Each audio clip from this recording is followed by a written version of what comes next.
పేరిట మీ అందరికీ షలోం. ఈరోజు దేవుని వాగ్దానము.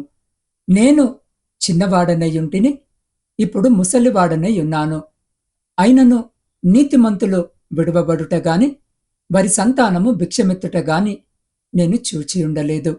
37వ సంకీర్తన 25వ వచనం. ప్రియ సహోదరి సహోదరులారా, ఈరోజు వాక్య ధ్యానములోనికి వెళ్లే ముందు తలలు వంచి చిన్న ప్రార్థన చేసుకుందాం. పరిశుద్ధుడా, ప్రేమ నమ్మకము కలిగిన మా ప్రియ పరలోకపు పరమ తండ్రి, ఈ పరిశుద్ధ లెంట దినములలో నీ పాదాల చెంతకు చేరుతున్నాం. ప్రభువా, నేను చిన్నవాడనై ఉంటిని, ఇప్పుడు ముసలివాడనై ఉన్నాను. నీతిమంతులు విడవబడటము నేను చూడలేదు అన్న నీ వాక్యము ద్వారా మాతో మాట్లాడండి. మా హృదయాలను తెరిచి నీ కృపను మాపై కుమ్మరించండి. ఈ సమయమంతటిలో నీ ఆత్మ నడిపింపును మాకు దయచేయమని మా రక్షకుడైన యేసు క్రీస్తు నామమున అడిగి పొందుకొని ఉన్నాము తండ్రి, ఆమెన్. ప్రియ సహోదరి సహోదరులారా, ఈరోజు జీవాక్యము వినుచున్న మీ అందరికీ మన ప్రభువును ప్రియరక్షకుడైన యేసు క్రీస్తు శక్తి కలిగిన నామమున ఈ నూతన దినపు శుభములను వందనములను తెలియజేస్తున్నాను. ప్రియులారా, ఈ పరిశుద్ధ లెంట్ దినాలలో మనము ప్రభు పాదాల చెంతకు చేరాం. మనం జీవిస్తున్న ఈ లోకము మార్పు చెందే లోకము. ఈరోజు మనల్ని పొగిడే నోళ్ళు రేపు విమర్శించవచ్చు. ఈరోజు మనతో ఉన్నవారే రేపు ముఖము చాటేయవచ్చు. కానీ కాలము మారినా, కాలగతులు మారినా మారనిది ఒకే ఒకటి, అదే దేవుని నమ్మకత్వము. 37వ సంకీర్తన 25వ వచనము చదువుతుంటే అది కేవలము ఒక వాక్యములా అనిపించదు. అది ఒక వృద్ధుడి జీవిత అనుభవ సారము. దావీదు మహారాజు తన జీవిత చరమాంకములో నిలబడి గడిచిన కాలమనే సముద్రము వైపు తిరిగి చూస్తున్నాడు. ఆయన కళ్ళ ముందు ఎన్నో దృశ్యాలు కదులుతున్నాయి. ఒంటరిగా గొర్రెలు కాచుకున్న ఆ పచ్చిక బయళ్ళు, భీకరమైన గొలియాతు ముందు నిలబడిన ఆ ధైర్యము, సౌలు రాజు తరుముతుంటే ప్రాణ భయముతో అరణ్యాల్లో దాక్కున్న ఆ కటిక చీకటి రాత్రులు, కన్న కొడుకే ఎదురు తిరిగినప్పుడు అనుభవించిన ఆ వేదన, ఇన్ని ఒడిదుడుకులు, ఇన్ని కన్నీళ్లు, ఇన్ని కష్టాలు చూసిన దావీదు ఆ రోజు తన తెల్లబడిన జుట్టును నిమురుకుంటూ ఒకే ఒక అద్భుతమైన సాక్ష్యం ఇచ్చాడు. అదేంటంటే, నేను చిన్నవాడిని, ఇప్పుడు ముసలివాడనయ్యాను, కానీ నా దేవుడు ఎప్పుడు తన నీతిమంతులను నడి రోడ్డు మీద వదిలేయడము నేను చూడలేదు అని. ప్రియులారా, ఈరోజు మనం ఒక ప్రశ్న వేసుకోవాలి. మనం నమ్ముకున్న దేవుడు మనల్ని మధ్యలో వదిలేశాడా? మన పిల్లలు భిక్షమెత్తుకునే దుస్థితికి ఆయన అనుమతిస్తాడా? అస్సలు కాదు కదా. లోకము నిన్ను చూసి వీడు పనికి రాడు, వీరి కుటుంబము నాశనమైపోతుంది అని శాపనార్థాలు పెడుతూ ఉండి ఉండవచ్చు. కానీ దావీదిస్తున్న గ్యారెంటీ ఏమిటంటే, నువ్వు దేవుని దృష్టిలో నీతిమంతుడిగా ఉంటే నీకు మాత్రమే కాదు, నీ సంతానానికి కూడా ఆయనే భద్రత అని. దేవుడు విడిచిపెట్టేవాడు కాదు, మనల్ని చేయి పట్టి నడిపించేవాడు. ఈరోజు ఈ వాక్యము ద్వారా మన భయాలన్నిటినీ ఆయన పాదాల చెంత పారవేద్దాం. ప్రియులారా, ఒక ఊరిలో ఒక పేద విధవరాలు తన ఏకైక కుమారుడితో కలిసి జీవించేది. ఆమెకు ఆస్తిపాస్తులు లేవు, కానీ దేవుని పట్ల గొప్ప భక్తి ఉండేది. ప్రతిరోజు పస్తులు ఉన్నా సరే దేవునిని స్తుతించడము మానలేదు. చుట్టుపక్కల వారు ఆమెను చూసి పరిహాసించేవారు. నీ దేవుడు నిన్నిలాగే ఉంచుతాడా? నీ కొడుకు భిక్షగాడవుతాడు అనేవారు. కానీ ఆమె నిశ్చయముగా దేవుని నమ్మింది. కష్టపడి పనిచేస్తూ తన కొడుకును దైవభక్తిలో పెంచింది. 10 సంవత్సరాలు గడిచాయి. ఆ అబ్బాయి పెద్దవాడై కష్టపడి చదువుకొని ఒక ఉన్నత స్థితికి చేరుకున్నాడు. ఆ ఊరిలోనే ఎంతో మందికి సహాయం చేసే స్థాయికి ఎదిగాడు. ఒకరోజు ఆ తల్లి తన వృద్ధాప్యంలో కన్నీళ్లతో ఇలా అంది, నేను యవ్వనంలో ఉన్నప్పుడు కన్నీళ్లు చూశాను, కానీ నా దేవుడు నన్నెన్నడూ చేయి విడవలేదు. ఈరోజు నా సంతానము తలెత్తుకొని బ్రతుకుతుంది అని. ప్రియ సహోదరి, సహోదరులారా, దేవుని నీతిని వెదికే వారికి కలిగే ఆశీర్వాదము ఇదే. అవును, దేవుడు విడిచిపెట్టని, అన్యాయము చేయనటువంటి దేవుడు. నమ్మిన వారిని ఎన్నడూ కూడా మోసపరచని దేవుడు.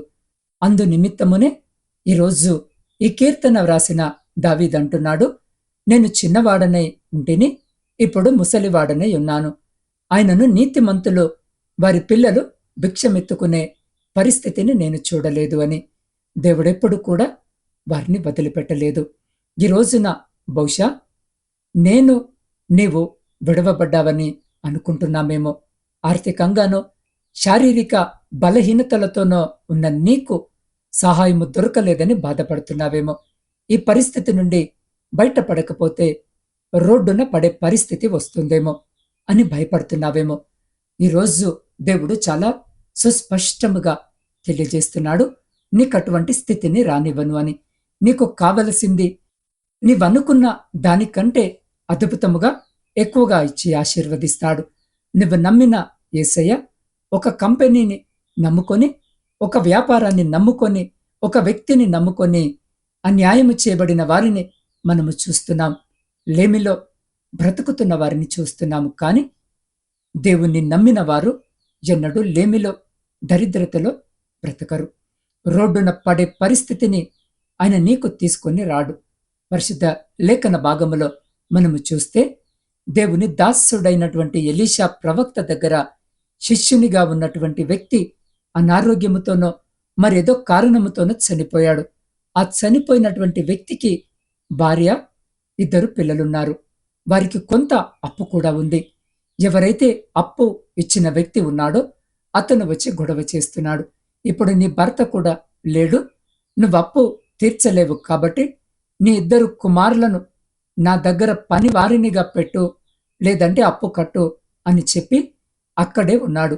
ఒక్కసారి ఆలోచించండి.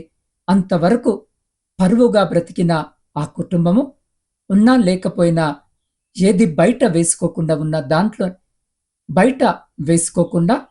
ఉన్న దాంట్లోనే ఆనందంగా జీవించారు, గౌరవంగా జీవించారు. అనుకోకుండా పరిస్థితులు మారిపోయాయి.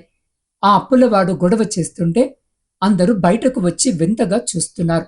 వారిలో బహుశా కొందరు అనుకొని ఉండి ఉండవచ్చు, వీళ్ళు దేవుడు దేవుడు అని ఎప్పుడూ ప్రార్థనలు చేస్తారు, ఏమి సంపాదించారు, ఏమి లాభము పొందారు, ఈ రోజున రోడ్డున పడ్డారు అని. ఈ రోజున కొందరి పరిస్థితి అచ్చము ఆ రకంగానే ఉన్నది. వారికున్న కష్టాలను, బాధలను చూసి అన్యులు సైతము వారిని దూషిస్తుంటారు, వారిని గురించి సనుగుతుంటారు. కొన్నిసార్లు సొంత బంధువులే వచ్చి దెప్పిపొడుస్తుంటారు. అయితే అటువంటి వారు ఈరోజు వాక్యాన్ని జ్ఞాపకము చేసుకోవాలి. ఆయన ఎప్పుడు నిన్ను తల దించుకునేలా చేయడు. నీ పరిస్థితిని మార్చి తీరుతాడు. అవమానించిన వారే, నిన్ను దూషించిన వారే దేవుడు కార్యము చేసిన తర్వాత ఆశ్చర్యపోతారు. వీరి దేవుడు వీరిని బాగానే ఆశీర్వదించాడని చెప్పుకుంటారు. ఈ పరిస్థితిని బట్టి భయపడి కృంగిపోయిన ఆ దాసుని భార్య నేరుగా ప్రవక్త అయినటువంటి ఎలీషా దగ్గరికి వచ్చి మొరపెడుతుంది, బాధపడుతుంది, కన్నీరు కారుస్తుంది. ఇప్పుడు ఎలా ఈ పరిస్థితి, నేనేమి చేయాలి, మీరే ఏదో ఒక విధముగా అప్పు తీర్చబడే సహాయం చేయాలని అన్నట్లుగా ఎలీషాను బ్రతిమలాడుతుంది. అయితే దేవుడు అడిగిన దానికంటే అధికముగా ఇచ్చే దేవుడు కదా. ఆమె అప్పు మాత్రమే కాదు, కానీ ఆమె జీవితాంతము బ్రతికేలా దేవుడు ఆ విధవరాలి జీవితాన్ని ఆశీర్వదించాడు. ఈ రోజున జీవాక్యము వింటున్న నా ప్రియ సహోదరి, సహోదరులారా, దేవుడు నీ మొరను కూడా వింటున్నాడు. నువ్వు అనుకుంటున్నావేమో, నేను రోడ్డున పడే పరిస్థితి వచ్చింది, నేను అవమానపడే పరిస్థితి వచ్చింది, ఇప్పుడు నా పరిస్థితి ఏంటి, నాకు సహాయం ఎవరు చేస్తారు, దేవుని కోసము అందరినీ వదిలేసుకున్నాను, ఇప్పుడు వారిని సహాయం అడిగితే చెయ్యరు, పైగా అన్నరాని మాటలు అంటారు అని నీవు ఎవరిని సహాయము అడగాల్సిన అవసరము లేదు. దేవుడు నీ మొరను వింటున్నాడు. ఆయన పాద సన్నిధికి నువ్వురా. నీకున్న అవసరము కంటే నువ్వడిగిన దానికంటే, నీకు కావలసిన దానికంటే అధికముగా నీకు ఆయనివ్వగలడు, ఆశీర్వదించగలడు. కాబట్టి భయపడకు. దేవుడు నిన్ను అన్యాయము చేయడు. ప్రియ సహోదరి, సహోదరులారా, దావీదు చెప్పిన ఈ మాటలు కేవలము ఒక కవిత కాదు. ఇది శతాబ్దాల అనుభవ సారము. మనం చదువుకున్న ఈ వాక్యము మనకు 3 ముఖ్యమైన సత్యాలను గుర్తు చేసింది. దేవుని కన్ను నీపైన ఉంటుంది అని. నీతిమంతుడు కష్టాల్లో ఉన్నప్పుడు దేవుడు కళ్ళు మూసుకోడు. లోకము నిన్ను విస్మరించినప్పుడు దేవుడు నిన్ను అరచేతుల్లో చిక్కుకుంటాడు. రెండోది విడువబడని స్థితి. విడువబడుట నేను చూడలేదు అని దావీదంటున్నాడు. అంటే తాత్కాలికముగా శోధనలు రావచ్చు, కాని శాశ్వతముగా నిన్ను పతనము కానివ్వడు. ఆయన చెయ్యి విడిస్తే తప్ప మనము పడిపోము. ఆయనెప్పుడు చెయ్యి విడవడు. మూడవది, నీ సంతానానికి ఆశీర్వాదం. మీరు దేవునిలో వేసే ప్రతి అడుగు, మీరు చేసే ప్రతి ప్రార్థన మీ పిల్లల చుట్టూ ఒక రక్షణ కవచంలా మారుతుంది.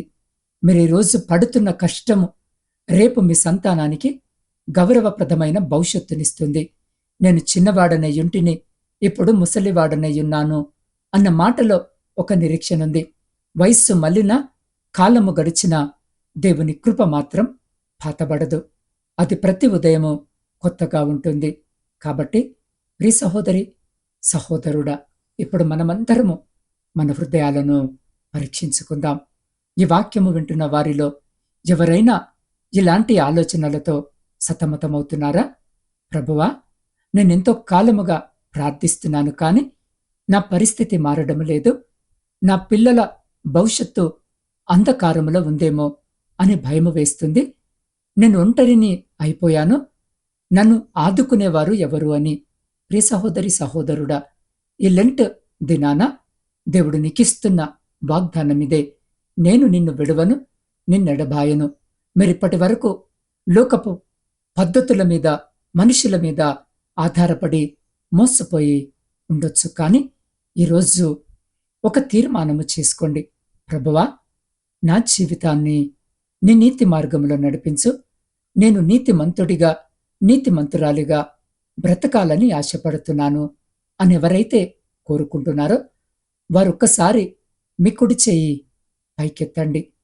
మీరు మీ స్థానంలోనే వీలైతే మోకరించి లేదా నిలబడి, ప్రభువా, నా భయాలన్నీ నీకు అప్పగిస్తున్నాను, నా సంతానాన్ని నీ చేతుల్లో పెడుతున్నాను. దావీదు చూసిన ఆ నమ్మకత్వాన్ని నా జీవితంలో కూడా చూపించు అని ప్రార్థించండి. దేవుడు మీ కన్నీళ్లను చూస్తున్నాడు. ఆయన ఆశీర్వాదకరముగా మార్చబోతున్నాడు. మీ అప్పుల భారాన్ని, మీ అవమానాలను ఆయన తొలగించబోతున్నాడు. కాబట్టి మరికొన్ని నిమిషాలు ఆ రీతిగానే కళ్ళు మూసుకొని నాతో పాటు ఈ ప్రార్థనలో ఏకీభవించండి. మహోన్నతుడవైన మా పరలోకపు తండ్రి, నీ పరిశుద్ధ నామానికి స్తుతులు, స్తోత్రాలు, వందనాలు. ప్రభువా, ఈ లెంటి కాలంలో మరొక మారు మీ పాద సన్నిధికి వస్తూ ఉండగా అయ్యా, మమ్మల్ని జ్ఞాపకము చేసుకోండి. అయ్యా, మీరు మాకు అందించిన జీవము గల మాటలకై వందనాలు. నేను చిన్నవాడనై ఉంటిని, ఇప్పుడు ముసలివాడనై ఉన్నాను. నీతిమంతులు విడవబడటము కాని, వారి సంతానము భిక్షమెత్తుట కాని నేను చూడలేదు అన్న నీ అద్భుతమైన వాగ్దానాన్ని మా హృదయాల్లో భద్రపరచండి. దేవా, వాక్యము వింటున్న ప్రతి బిడ్డను మీరు దీవించండి. ఎవరైతే తమ భవిష్యత్తును గురించి, తమ పిల్లల భవిష్యత్తు గురించి ఆందోళన చెందుతున్నారో వారిలో నీ దివ్యమైన శాంతిని కుమ్మరించండి. లోకము మమ్మల్ని తృణీకరించవచ్చు, మనుషులు మమ్మల్ని విస్మరించవచ్చు, కానీ నీవు మమ్మల్ని ఎన్నడూ విడువని నమ్మకమైన దేవుడవు. తండ్రి, మా జీవితాల్లో మేము నీతిని వెతికేవారిగా ఉండటానికి సహాయం చేయండి. మా క్రియల ద్వారా, మా మాటల ద్వారా మిమ్మల్ని మహిమపరిచే భాగ్యాన్ని దయచేయండి. ముఖ్యముగా ఈరోజు ఈ ప్రార్థనలో ఏకీభవిస్తున్న ప్రతి తల్లిదండ్రిని దీవించి వారి సంతానాన్ని ఉన్నత స్థితిలో నిలబెట్టండి.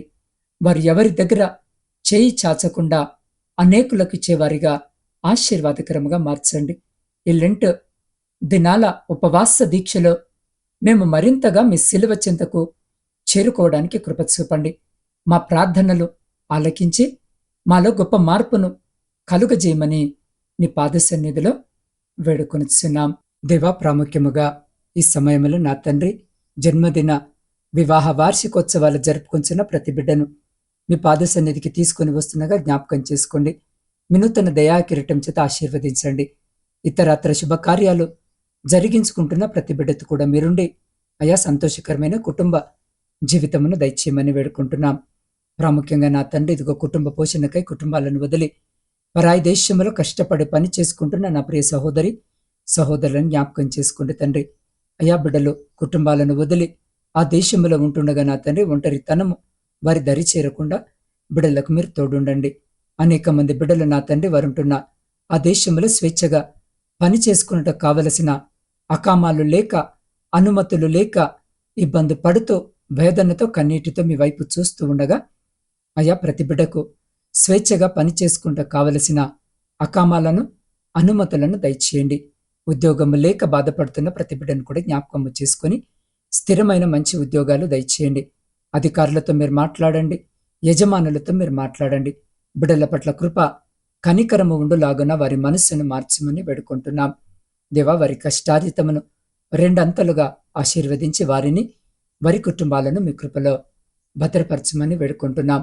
అయ్యా, శారీరక మానసిక బలహీనతలతో బాధపడుతున్న ప్రతి బిడ్డను ఇదిగో నీ పాదాల చెంతకు తీసుకొని వస్తూ ఉండగా అయ్యా వారు పడుతున్న వేదనను బాధను తీసివేయమని వేడుకుంటున్నాం.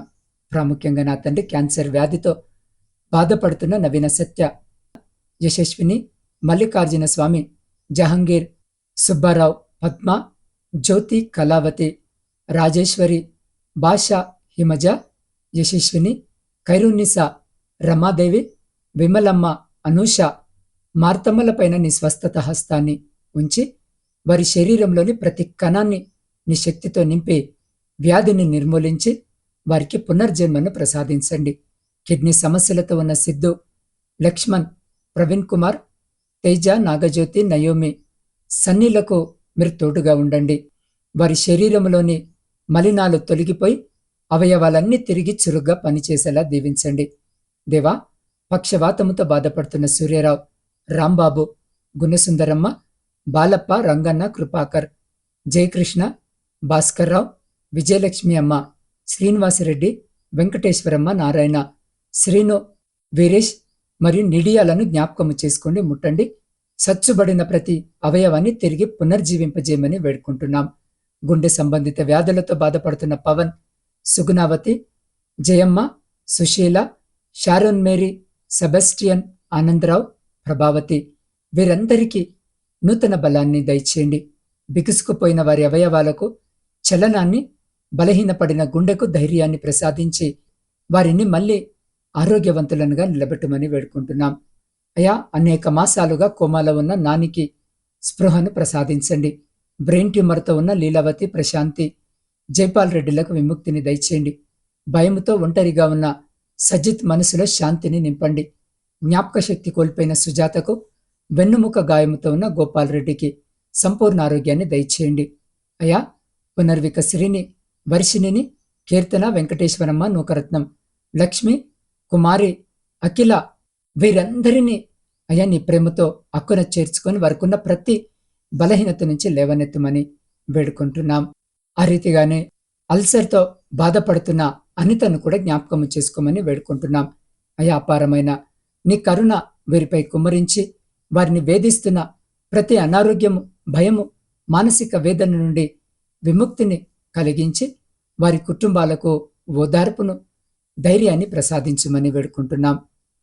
ప్రాముఖ్యంగా నా తండ్రి, ఈ సమయంలో నా ఆత్మీయ కుటుంబ సభ్యులందరినీ మీ పరిశుద్ధ పాదాల చెంతకు తెస్తూ ఉండగా జ్ఞాపకం చేసుకోండి, దీవించండి, ఆశీర్వదించండి. వారి ప్రతి ప్రార్థన విన్నపాన్ని మీరు ఆలకించి అంగీకరించి వారి ప్రతి న్యాయమైన కోరికకు అయా మీరు జవాబును దయచేయమని వేడుకుంటున్నాం.